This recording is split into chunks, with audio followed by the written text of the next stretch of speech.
Missouri School of Journalism, welcome to Global Journalist. I'm David Reed. Our program today delves into the ethical dilemma over Uzbekistan, one of the world's most repressive regimes. Advocates for media freedom and human rights say conditions are getting worse under Islam Karimov's authoritarian rule. The last international monitor, Human Rights Watch, was evicted last year. Nevertheless, because of a simple fact of geography, the United States has decided to cozy up to the tyrants of Tashkent and restore military aid to Uzbekistan. Joining us today to talk about how this Central Asian country managed to become our vital strategic partner are Justin Burke and Joshua Foust. Justin Burke is the managing editor of a news website that covers Central Asian affairs, EurasiaNet, and Joshua Foust is a fellow at the American Security Project. And he's also a contributor to The Atlantic and a columnist for the PBS show Need to Know.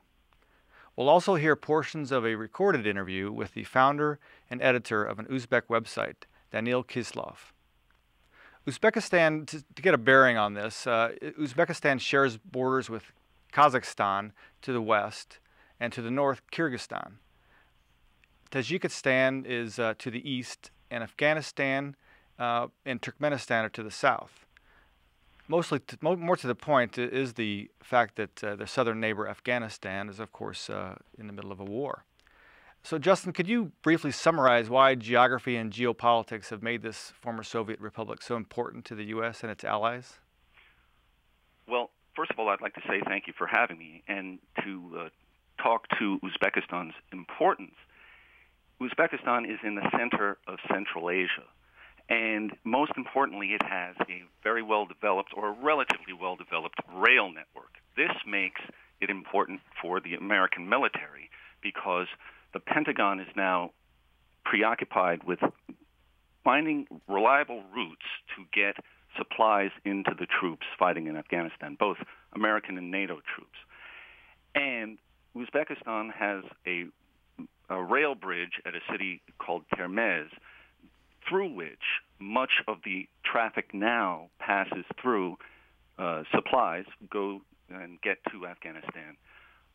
That's because Pakistan has shut off another alternate supply route. So the bulk of supplies going into Afghanistan right now are going through Uzbek rails.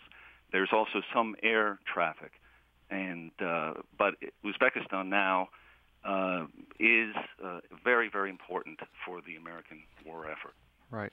And Joshua, I'm guessing that more people read this week about Uzbekistan's ban on Valentine's Day than about its role in the Afghan war. You know, what kind of country tells its people they can't celebrate Valentine's Day? Well, actually, a number of repressive countries have told their citizens that they can't celebrate Valentine's Day. I mean, this is part of a broader movement in Central Asia of trying to crack down on outside influences or foreign influences on the local populations. Turkmenistan has influence in the celebration of Valentine's Day. Tajikistan has gotten in the way of things like St. Patrick's Day and other kinds of Western holidays. So, I mean, it's unfortunate and it's annoying, and it's one of those stories that I think generates a lot of interest in the West because it kind of plays into the sense of these places being exotic and dangerous places, but there are actually kind of anodyne explanations and horrible explanations for why they're doing that. Right, and you so the United States stopped giving Uzbekistan money to buy military equipment in 2004 because the regime was repeatedly violating basic human rights. And Joshua, you pointed out in an article in The Atlantic that Uzbekistan is now more repressive and less respectful of human rights than it was back then. But you also wrote that, quote, it would seem like madness to reward Karimov's regime with military training and equipment. And you went on to write that the Western world has no choice but to do just that and form a security partnership with Uzbekistan. Why is there no choice? Well, I think we do have to go back and revisit the 2004 decision to understand what's happening. Most of the way that people, especially human rights activists, view Uzbekistan today is through the lens of Andijan, which was the city in northeast Uzbekistan where there was an enormous massacre against the regime activists in 2005. This happened after the U.S. decided to cut off military supplies to the regime, but it's since kind of guided and constrained any kind of discussion about Uzbekistan. Now, with all that being said, The reason the U.S. is re-engaging with Uzbekistan is, I think Justin touched on it very well, it's because they're an alternative to Pakistan for supplying Afghanistan. And the relationship with Pakistan over the last 10 years has become so toxic and so destabilizing and so advantageous, frankly, to global terrorism that engaging with a madman like Islam Karimov does seem like a better choice compared to enabling all of the militancy and all of the military brinksmanship that accompanies the decision to engage with Pakistan. Right. And Justin, Washington criticized Uzbekistan when it used deadly force back then to break up anti-government protests. And then the Uzbek government ordered U.S. troops out of Afghanistan, and which put a strain on the war effort in Afghanistan. Do you agree that turned of not quite? Not quite. What Karimov did was expel American troops from an air base, but that did not really have. That was an air base in Uzbekistan, but that really didn't have an appreciable impact on the war effort. But did that lesson have an impact on our current policy? Not. I would say no at this stage. The thing I would like to say is there's always a choice, and there's always a danger of letting security always trump democratization concerns. American democracy, of course, is founded on a system of checks and balances. American foreign policy should also be balanced, and there is a security element to it and also a democratization rule of law element to it. And when one check cancels out the other, history shows bad things have happened. And so there's always a choice.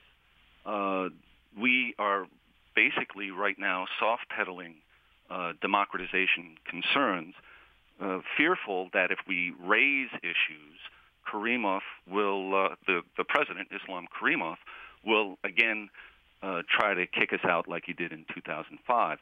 I would say the situation right now is completely different now as opposed to 2005. Karimov needs us, I would say, just as much as we need him. Therefore, there is room to get tougher on him on the matter of democratization. Right. Now, I think it's a good point to change gears here. Before we take a closer look inside Uzbekistan and the human rights situation, let's hear from dissident journalist Daniil Kislov. And also, I want to remind everyone that you can view or listen to this program anytime by downloading our podcasts at globaljournalist.org. You also can find interesting articles, photos, and interviews related to today's program on our website. So please send us questions or comments via globaljournalist@kbia.org or our Facebook page. The Committee to Protect Journalists reports that Uzbekistan is the leading jailer of journalists in Eurasia. The CPJ's count is 5, but Kislov said the actual number of journalists behind bars for offending the government is twice that many. Kislov is an Uzbek who moved to Russia and started the influential Central Asian news website named for his hometown, Fergana, 12 years ago. He tells global journalists that the state keeps a vice grip on the media inside the country. There are no really independent newspapers, magazines, broadcasters, or even internet news sites. No source, he says, that provides, quote, some sort of critical information on political or social topics in Uzbekistan. There are no accredited journalists in Uzbekistan from international news agencies, with 2 exceptions, the Russian news agencies Itar TASS and RIA Novosti. The Uzbek government has blocked the Fergana website inside the country, for the most part, and its correspondents in Uzbekistan have been attacked and harassed and denied accreditation. Several have been forced to flee and get political asylum in Europe. Kislov explained why they don't use the real names of their correspondents in Uzbekistan when they publish their dispatches. In recent times, we practically don't publish stories from Uzbekistan with the real names of the authors. We absolutely either use a pseudonym, or we print our correspondent, or we say it's from our own source. This is happening especially in very recent times, because recently we have felt more pressure against our journalists. It's done for their safety.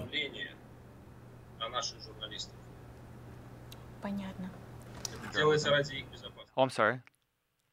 Okay, we're back. Sorry for that glitch there. He said that people are extremely scared that the government will punish them. And here's what he had to say. Imagine the following picture. If you're not a tourist, but a regular person, a regular citizen of Uzbekistan, and you're walking in the streets and taking pictures of a building, in 5 minutes, an officer will come up to you and ask you for documents. And if you're not very cooperative, then you can be taken to the police station, and who knows what they'll do with you after accusing you of being a spy and saying that you're insulting the Uzbek people, and so on. What is work like for a journalist in this kind of environment? It's very difficult, but we try, although it's practically impossible. And Justin, you're familiar with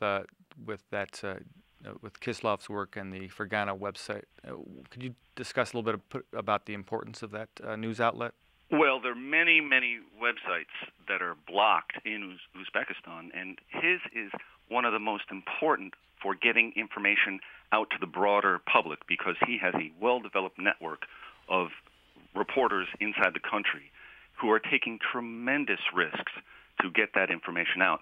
And one thing I'd like to add here, I actually in 2002 was taking a picture in downtown Tashkent and was stopped by the police who confiscated the film. Josh, are you familiar with the information flow inside of Uzbekistan? Yeah, somewhat. And kind of share with us just how iron-fisted this repression of the media is. I mean, Uzbekistan definitely has one of the most repressive regimes on the planet. They are extremely restrictive of press freedoms, and the ability of even Western journalists to report out of the country is really tightly restricted. That being said, I mean, websites like Fergana.ru, I think, show that there's actually a rather vibrant diaspora community. That doesn't have much of an effect inside Uzbekistan itself, but they're actually pretty good at smuggling information out and giving the outside world at least a vague idea of what's happening inside.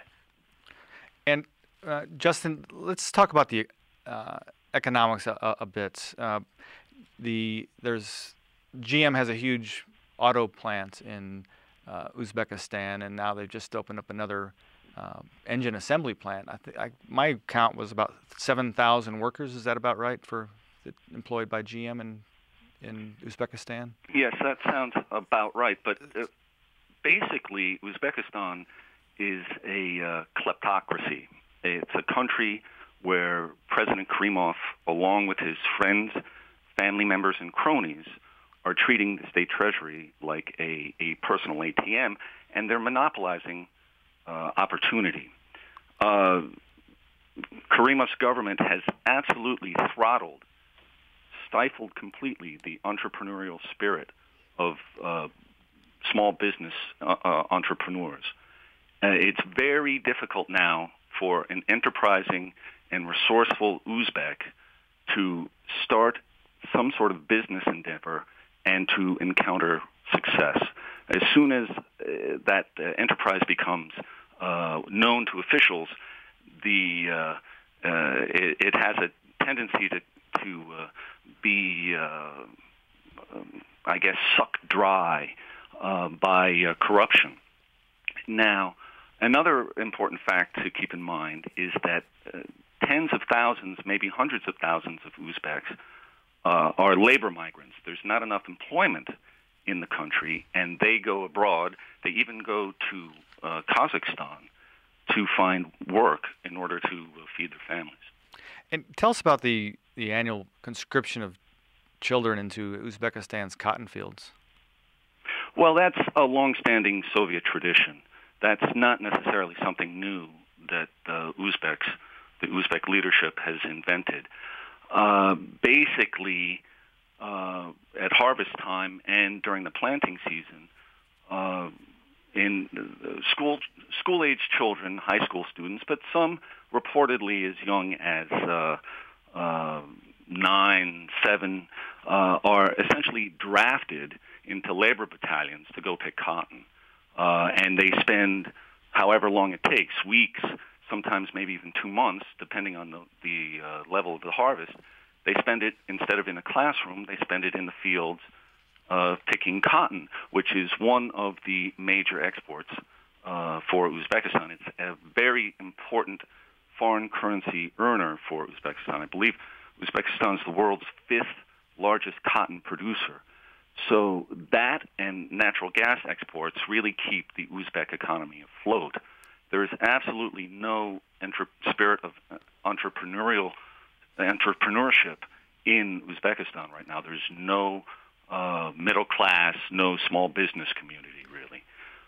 And is there any economic leverage that the West can put on Uzbekistan? Well, if anything, unfortunately, the United States right now has this northern distribution network that I mentioned earlier, which is partly the rail network, partly the air network, and the military contracts that are pouring into that are a gravy train for the Uzbek kleptocrats. Basically, Uzbekistan is a sinkhole of corruption. The U.S. Senate, late last year, when deciding whether to renew the ability of the U.S. to offer military aid to Uzbekistan, said specifically that the Pentagon should improve its oversight of military contracting along the northern distribution network.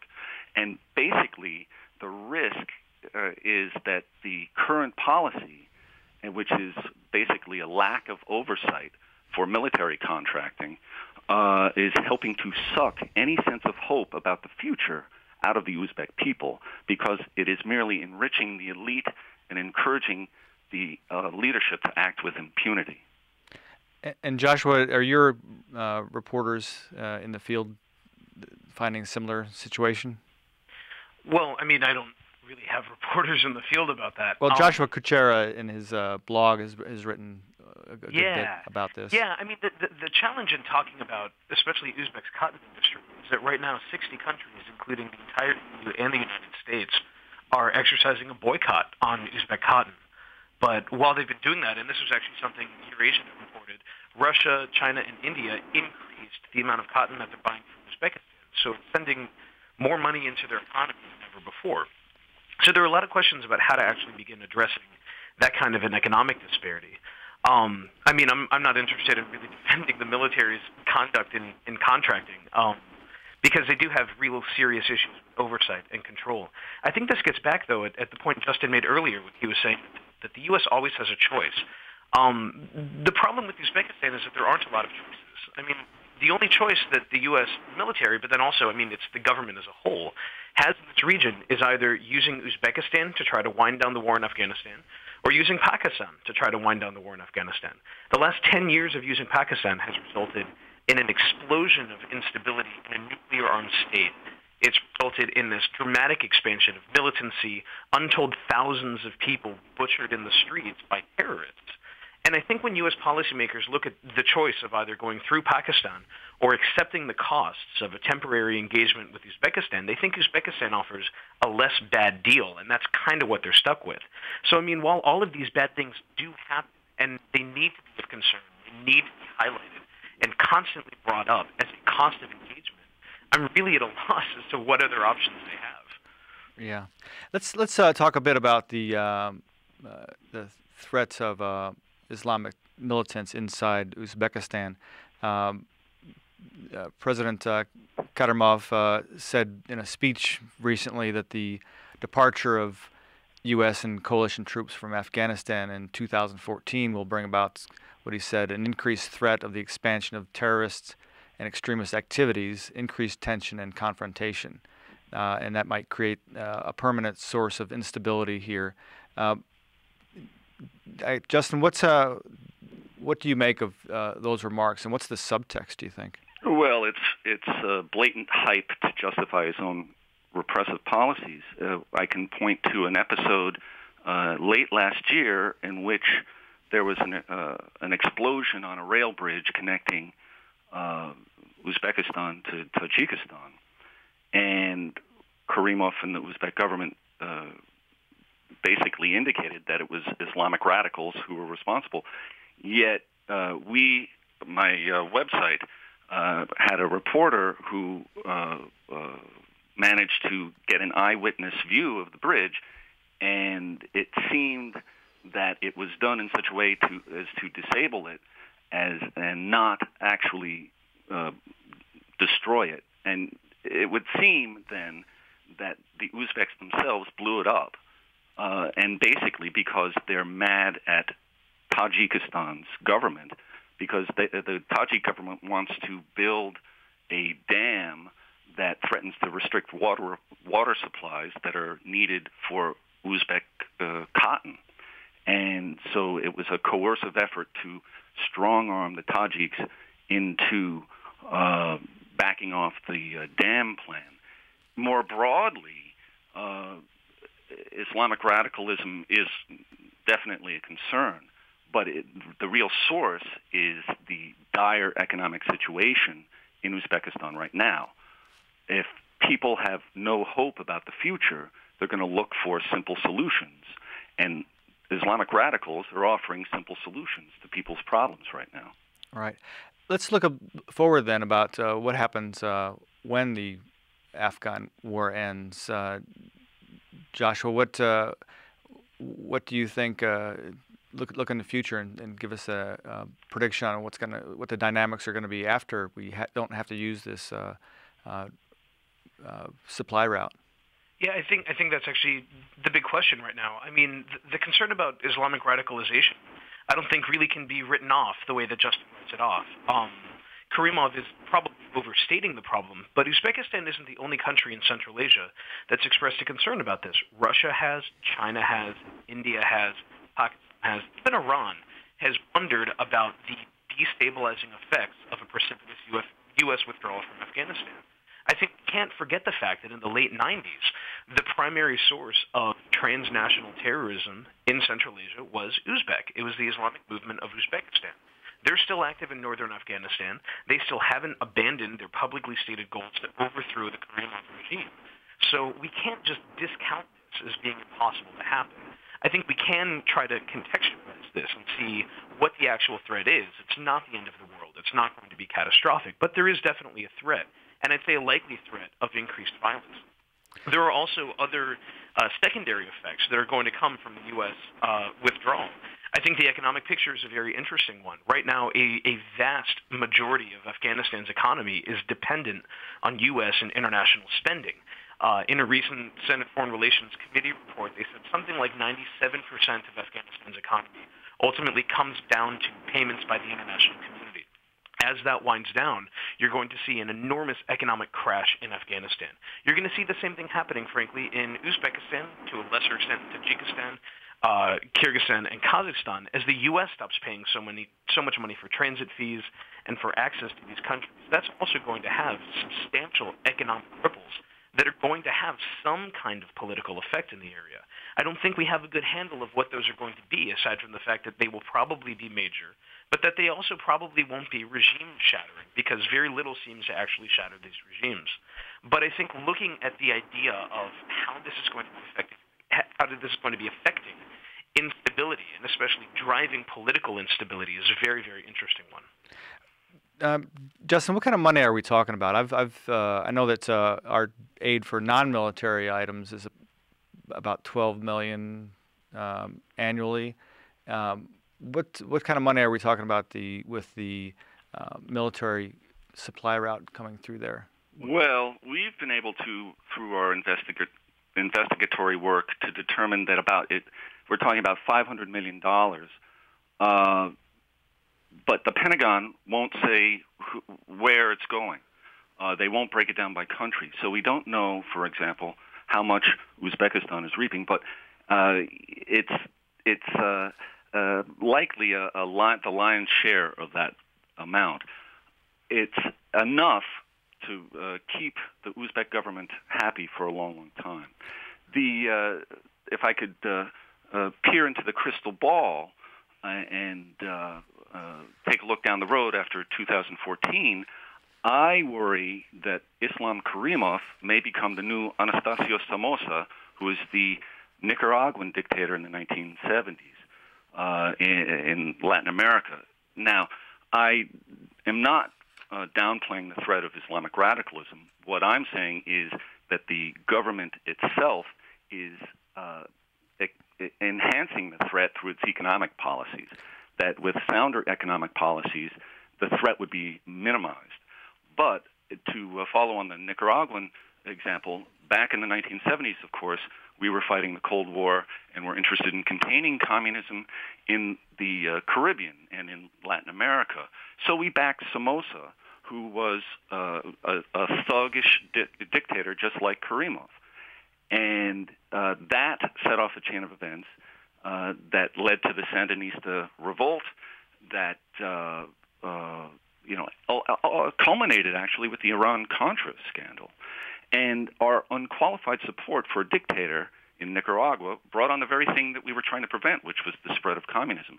The same risk could exist in Uzbekistan, only you just exchange communism for Islamic radicalism. Right. That's a pretty almost seems like an unsolvable dilemma, and that's why it's important to, I think, for us to keep a close eye on what's happening in Uzbekistan. I really appreciate you two for giving us some insight into this difficult issue.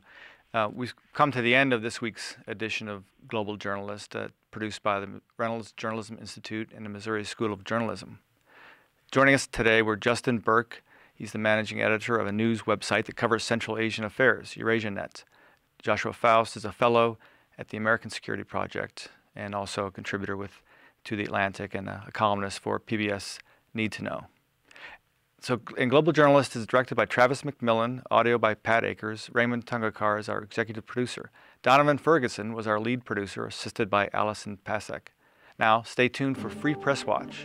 And join us again next week for another Global Journalist. I'm David Reed. And now, Free Press Watch, a segment on Global Journalist where each week we bring you a rundown of major events affecting press freedom around the world. I'm Lainey Mullen. Today's news comes from ABC News, the Committee to Protect Journalists, International Press Institute, and Reporters Without Borders. Defenders of press freedom say the government of India should improve its legal protection for journalists. In recent weeks, citizens have vandalized a newspaper office, postponed documentary film screenings, and pressed charges against a cartoonist. 2 Brazilian journalists were killed last week. The first, Mario Lopez, was taken from his house with his girlfriend and shot. The second, Paulo Rodriguez, was shot while driving through town. Both journalists covered local corruption and politics. Journalists experienced a string of troubles in Indonesia this month. One was arrested, one was beaten, and one, Dharma Salan, was found dead near his motorcycle in a ditch. The autopsy showed he had received a blow to the head. For more information on these and other events affecting press freedom around the world, please visit our website at globaljournalist.org. Thank you for joining us this week on Global Journalist. I'm Lainey Mullen. See you next week.